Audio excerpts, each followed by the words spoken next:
continuing our series of little tutorials to help you use Wordreference online, and today we're looking at the conjugator, which is the tool that you can use to check your verb conjugations. So let's have a look. It might be a bit of a long video, so I'm trying to put some timestamps in the description so you can focus on what is more relevant to you based on your year group. If you search a verb in the French conjugation tool in Wordreference, you will get a page that looks like this. I've typed up the French verb être, which is one of the fantastic 4 verbs. It's in your planner. And so this shows you what it looks like. We've got a lot of things here, and I've only put a red frame around what will be relevant for Key Stage 3 and Key Stage 4 students. Some of the verb forms that are not in a frame might come in handy in Key Stage 5 or even later. Now, if you're in Year 7, you want to focus on boxes 1, 2 and 3. If you're in Year 8, you would add box 4 to that. And you will also add another tense that is not on the conjugator, but I'll mention it, I'll talk about it in another video later. If you're in Year 9, you add boxes 5 and 6. In Year 10, we add 7 and 9, and in Year 11, we add 8 and 10. These are the areas that will be most relevant for you based on your year group. Now, in box 1, if I enlarge them in boxes 1, because we have 2 of them, this is what you'll see. The top part will tell you the example verbs that the dictionary is using. So they're using parler for ER verbs, which are group 1 verbs. They're using choisir for IR verbs, which are group 2. And they're using vendre for RE verbs, which are group 3. Bear in mind your ER, IR and RE endings sometimes are a little bit deceiving.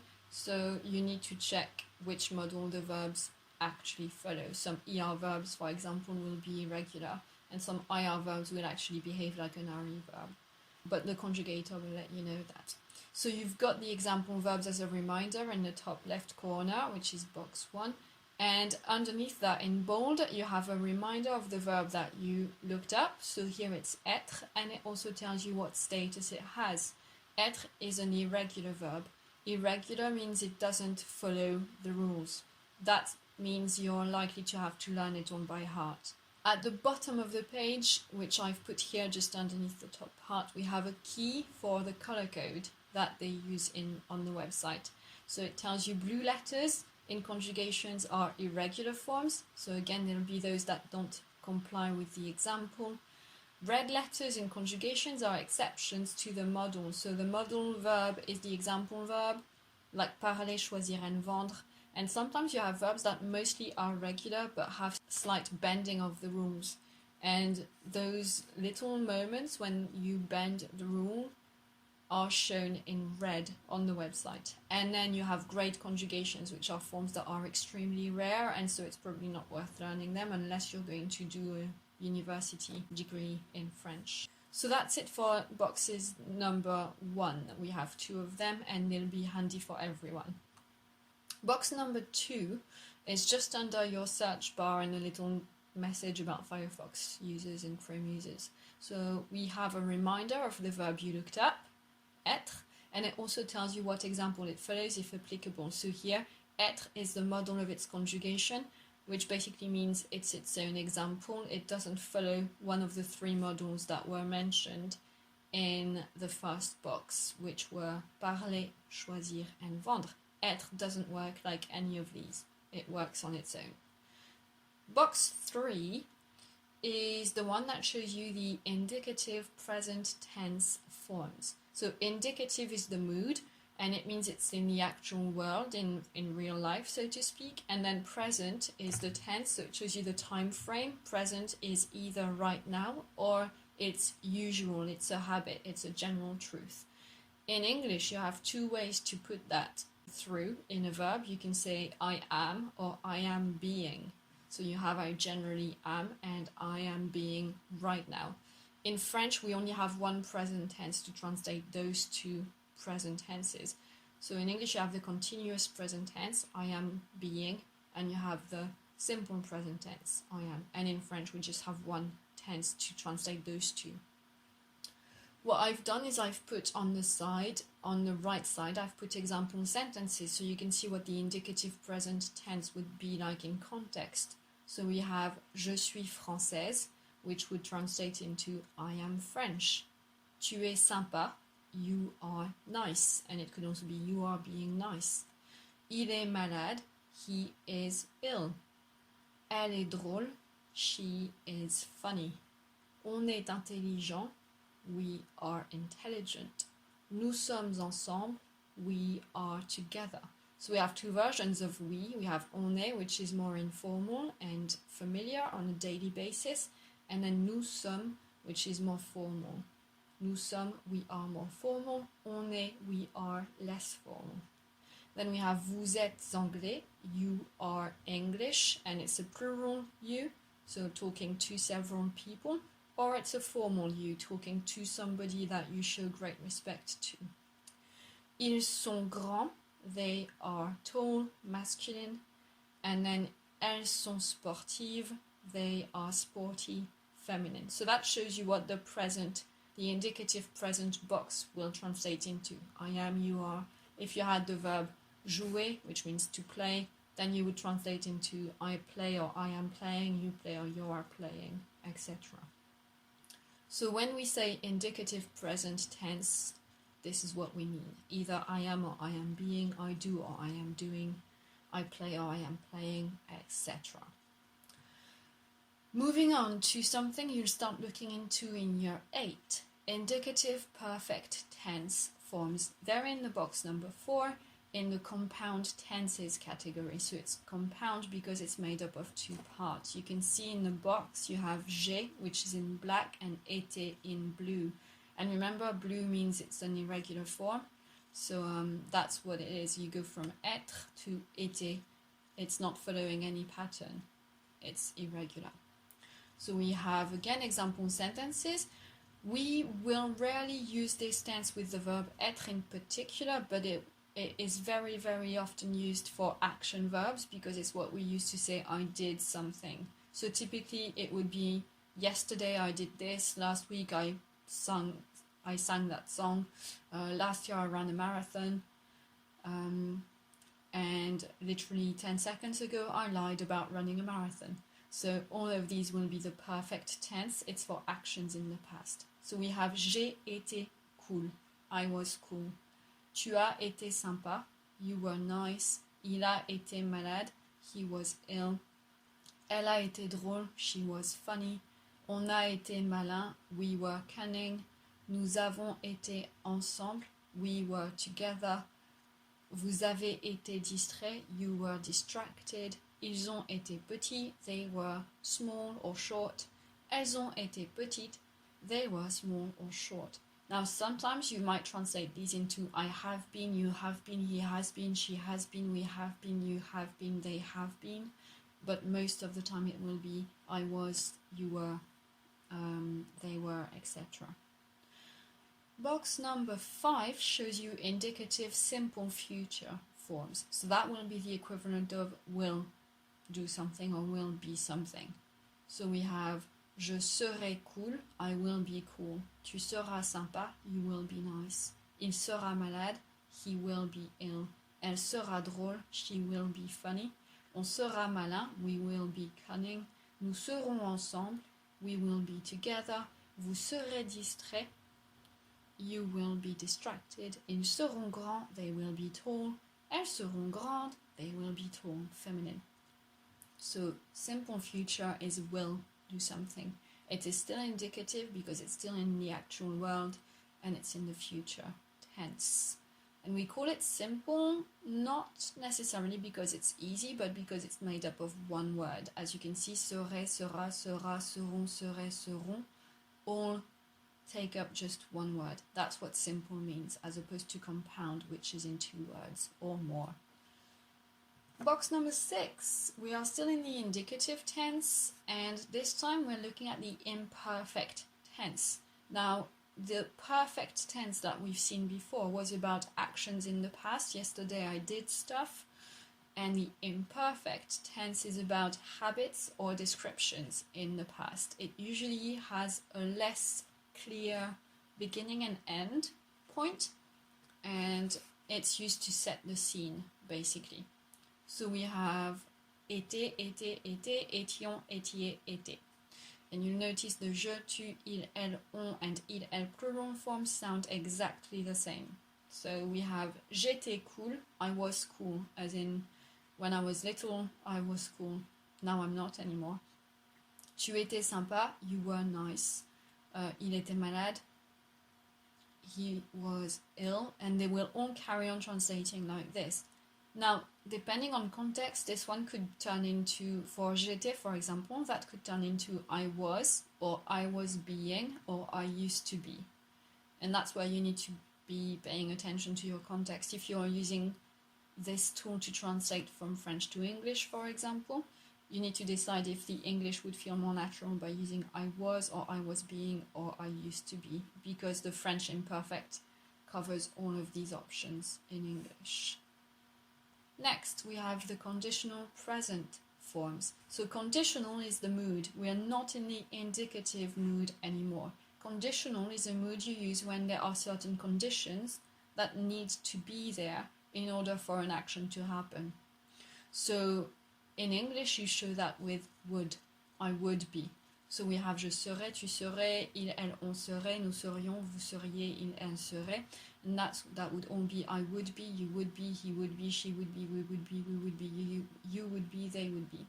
So je serais cool, I would be cool. So it might be, I'd be cool if you decided not to come along. So you have a condition there. If you decided not to come along, I would be cool with it. I wouldn't mind. So that's conditional present tense. Next, we have the conditional perfect forms. So we're still in the conditional mood, but this time it's a story of a condition would have had to be fulfilled for the verb's action to happen. So if you say j'aurais été cool si tu m'avais dit la vérité, it means I would have been cool with it if you had told me the truth, which means you didn't tell me the truth, so I wasn't cool with it because you lied. So you use the past conditional when what you're saying didn't actually happen because the condition that was necessary didn't actually happen either. Next, we have the indicative pluperfect form. So we're going back to indicative and back to the mood of actual real life. And pluperfect, you might recognize that it comes from the perfect tense. So the perfect tense, we said earlier, is actions in the past. The pluperfect is more in the past than the past. So in French we call it plus que parfait, which means more than perfect, which is quite funny. I found it funny when I learned how it was called anyway. So instead of saying I was, it's I had been. So with the perfect tense, your reference point is the present tense, so it's the past compared to the present. The pluperfect is the past compared to a past point anyway. So not very, very often used necessarily, especially at key stage 3, but it becomes handy in key stage 4, and it's handy when you tell a story, and if your story is told in the past, and you're setting a scene in the past and something that you had already done when something else happened, then you'd use the pluperfect. It's a bit weird to use it with être. You have j'avais été cool, I had been cool, but then he went over some boundaries and I stopped being cool, basically. Next, we have a subjunctive present. So in the overview, I only framed the first person singular, but if you do a higher GCSE French, or if you do an A-level French, you don't want a few of them available. A-level, very useful, and also just in daily life French, we use the subjunctive a lot. Subjunctive is a mood. It's not a tense, it's a mood. Then present is the tense. It's very tricky to explain in a straightforward way, but mostly it's a mood we use when it's linked to necessity or feelings and subjectivity. So subjectivity means it's subjective, it's your own opinion, but it's not necessarily in the outside objective world. It's a bit vague, but very often, as you can see in my examples and even on the website, you have que in front of it, which means that. So you would, for example, have the phrase il faut que, which is it is necessary that, which is heavy in English, but we use it a lot in French. So if you're doing some self-talk, you're in a situation where you're starting to freak out, you're like, oh my god, I want to make a good impression, what do I do, what do I do? In your mind, you might tell yourself, il faut que je sois cool, which in normal French would be, il faut que je sois cool, because obviously we just blur everything together, and that's like, oh, I need to be cool, I need to be cool. Il faut que tu sois sympa, you need to be nice. Il ne faut pas qu'il soit malade, he mustn't be ill. So you can also use it in the negative form, obviously. You can also use it to say that you don't believe in something. So you could say, je ne trouve pas qu'elle soit drôle, which is literally, I do not find that she be funny. So I don't find her funny, basically. And that's it for the subjunctive. So we're back to the overview then. Number 1, just as a reminder, boxes 1 are showing you the example verbs, which the website calls modal verbs, and they also remind you of the color code, and they also tell you in the top left corner the status of the searched verb. Is it irregular? Does it follow a modal? Etc. Box number 2 again shows you the verb you searched and what example or modal it follows, if it follows one. If not, it will tell you what modal to... What? I don't know what I'm saying. Box number 2 will show you the searched verb and what example it follows if applicable, and if it doesn't follow an example, it will tell you blah blah blah is the modal of its conjugation, which means it's its own boss. Number 3 shows you the indicative present tense, which again is something like I am or I am being, I do or I am doing, I play or I am playing. Number 4 shows you the indicative perfect tense forms, which are for yesterday I did something, last week I was so and so, and I've put a little extra 4 at the top, which shows you the past participle. So that's if you understand how to build the perfect tense, then the only thing that you need to know if it's an irregular verb is the past participle form, and you can find that at the top to go a bit faster. Number 5 is your indicative simple future, so that's all your I will do something, you will do something, etc. Number 6 is your imperfect, so that's either I was or I was doing or I used to do. Number 7 is your conditional present for I would do something. Number 8 is your conditional perfect, which is I would have done something. Number 9 is your indicative pluperfect, which is I had done something. And then you have your subjunctive, number 10, which is a lot harder to translate because it depends on context so much. And that's it for a tour of the conjugator in Wordreference. So hopefully that was useful to give you an idea of where on the page to look if you need specific information, and hopefully it will also help you not be overwhelmed by the sheer amount of information you find. You do not need to take everything in at all. You just need to decide which mood you want, indicative, subjunctive or conditional, and within that, which tense do you want? You want the present, the past or the future? And then within that, what is the subject of your sentence? Who is doing the action? Based on that, you can narrow it down to just one line and one verb form. And again, depending on your year group, there are many areas of this page you won't need. But it's quite a handy one if you want to do conjugation and you don't understand how it works, because you can use this page to still have access to verbs, even if you don't know how they work. Because both routes into languages are perfectly fine. You could go the route of I want to understand how things work and I can then make it myself, or you can just go the route of I'm going to learn by heart a bunch of useful phrases and I'll get by this way. So languages are a bit like that. You can still use them properly without understanding how everything works. It's probably how you use English on a daily basis. You might not understand how everything works in English, but you get by and you communicate in English anyway. So both ways are fine. That's it for this video. Let me know in the comments below if you have any constructive feedback. If you are working from home and you have a paper dictionary, I would strongly recommend you try and find a section about grammar, because most bilingual dictionaries will have one. And then if you struggle to understand that part of your dictionary because it's laid out differently, you could totally just email me a picture of those pages and ask me for an explanation. and I can help you out just to get to know your own personal resources, because they might not be the same as mine. Like if you like this video, share it with people if you know it could be useful for them, and subscribe to my channel if you haven't already done so, and I'll see you in a future video. Thanks for watching. Bye!